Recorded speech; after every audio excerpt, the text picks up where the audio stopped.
There have always been men of all background and ethnicities on my father's job sites, and long before it was commonplace, you also saw women. My father values talent. He recognizes real knowledge and skill when he finds it.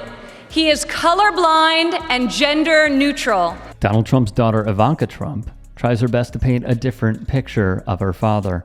I will tell you right now, they don't look like Indians to me. They don't look like Indians to me, sir. Thank God that's not the test of whether or not people have rights in this country or not, whether or not they pass your look test. And they don't look like the Indians. Now, maybe we say politically correct or not politically correct. They don't look like Indians to me. He's been a tremendous champion of supporting families and enabling them to thrive in the new reality of... I certainly heard the criticism from the media, and that's been perpetuated. When even those in attendance see through her BS. Tonight, I stand before you as the proud daughter of the people's president. Are we sure about this? He lost the popular vote not once but twice in back-to-back elections. If it wasn't for a system set up to favor slave masters from years past, he'd lose both. For the first time in a long time, we have a president who has called out Washington's hypocrisy, and they hate him for it.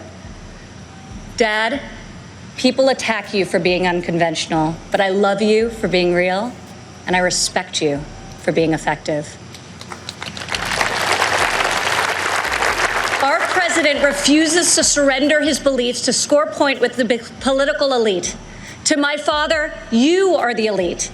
Washington has not changed Donald Trump.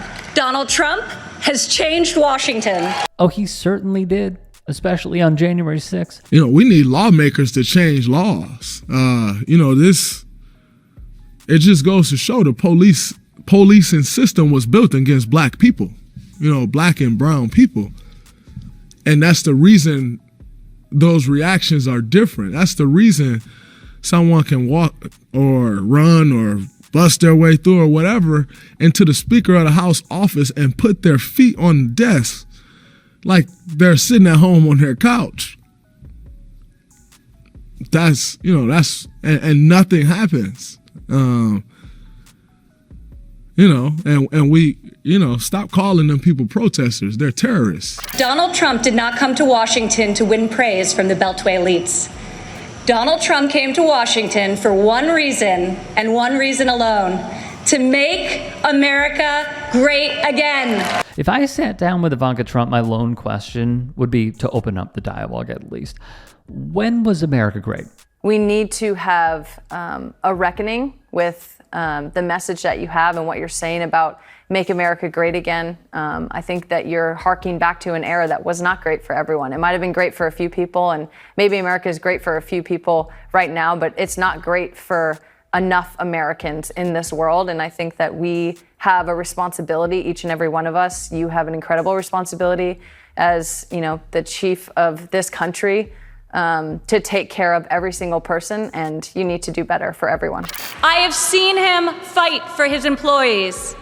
I have seen him fight for his company, and now I am seeing him fight for our country. He taught us that potential vanishes into nothing without effort, and that, like him, we each had a responsibility to work not just for ourselves, but for the betterment of the world around us. Blatant lies.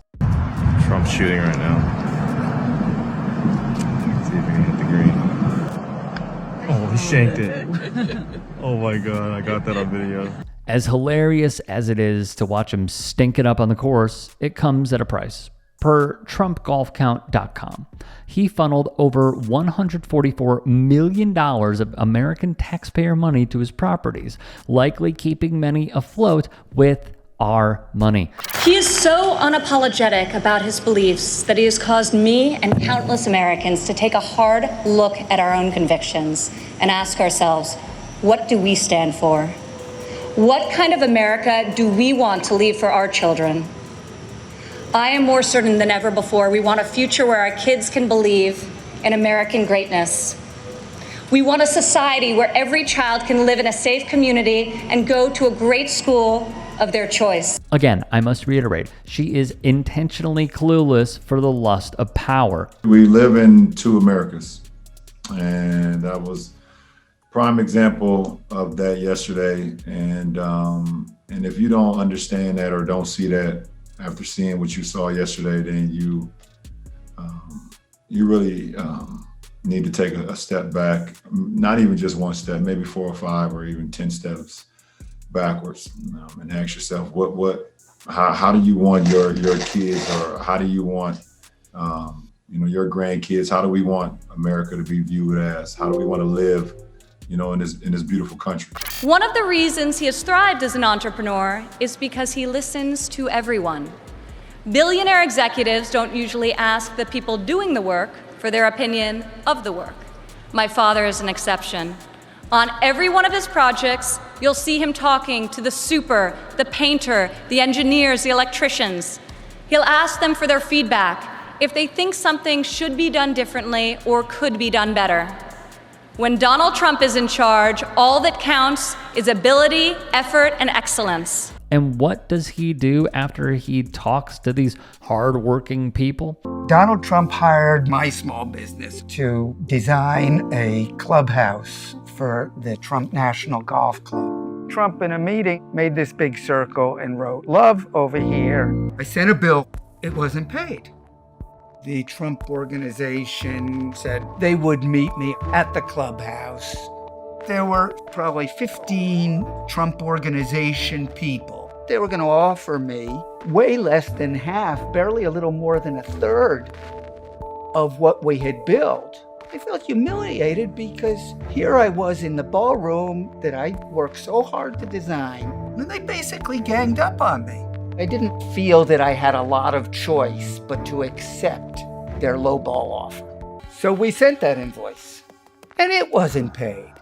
I went and I met with Mr. Trump in his office, and he said, I really don't think I should pay anymore because I spent too much on this building. I had already accepted less than the total monies due to my firm. And he basically said he only wanted to pay me half of that amount. We had to max out the credit lines to keep the little ship afloat and pay the rent. And I made virtually zero money for a couple of years and lived on meager savings that were supposed to be for my son to go to school. To keeping, and his definition of winning is making sure the other guy loses. And that way of doing business is just not very fair to the little guy. Hey, Ivanka, tell that to Andrew Tesoro, who your father stiffed for doing great work on one of his properties. Politicians talk about wage equality, but my father has made it a practice at his company throughout his entire career. He will fight for equal pay, for equal work, and I will fight for this too, right alongside of him. Throughout my entire life, I have witnessed his empathy and generosity towards others, especially those who are suffering. It is just his way of being in your corner when you're down. My father not only has the strength and ability necessary to be our next president, but also the kindness and compassion that will enable him to be the leader that this country needs. I give her credit for getting through this without laughing. One particular instance where he referred to, who was our chief financial officer, by the way, not just an employee, and he complained to me that he didn't really like having a black guy counting his money. He went on to say, what I want counting my money is short guys with yarmulkes on their head. He had complained several times that he wasn't happy with this particular employee, but it was really the first time that he really honed in on the fact that he didn't like him simply because he was black. Because he went on to say in this conversation that that he perceived this guy as being lazy. And then he said, but that's probably not his fault because laziness is a trait in blacks. Jack O'Donnell, seen here, is the former president and COO of Trump Plaza. He knows this dude and he knows him well.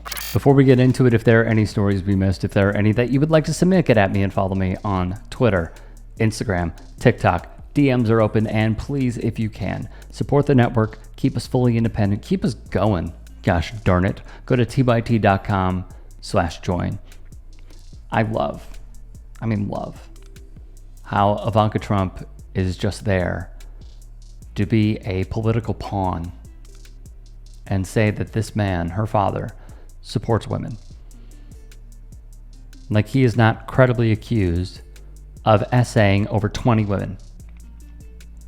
Like he didn't just have to have the E. Jean Carroll payout. By the way, Alina Hava, great work. Like this isn't the man who offends women time and time again. Look at his attacks on Rosie O'Donnell. Look at his attacks on Megyn Kelly. Over and over and over again. But yeah, this guy's the champion of women. Really? You sure about that, Ivanka? Or is it just that you need to do this?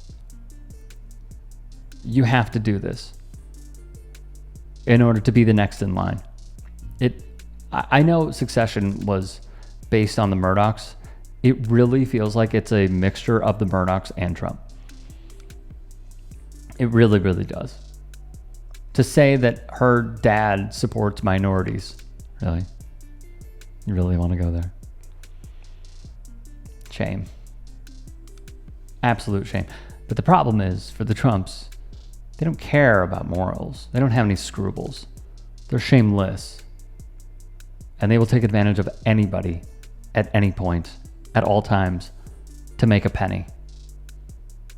I mean, hell, look at how Donald Trump can't operate a charity in the state of New York. It's incredible that people fall for this. It really is.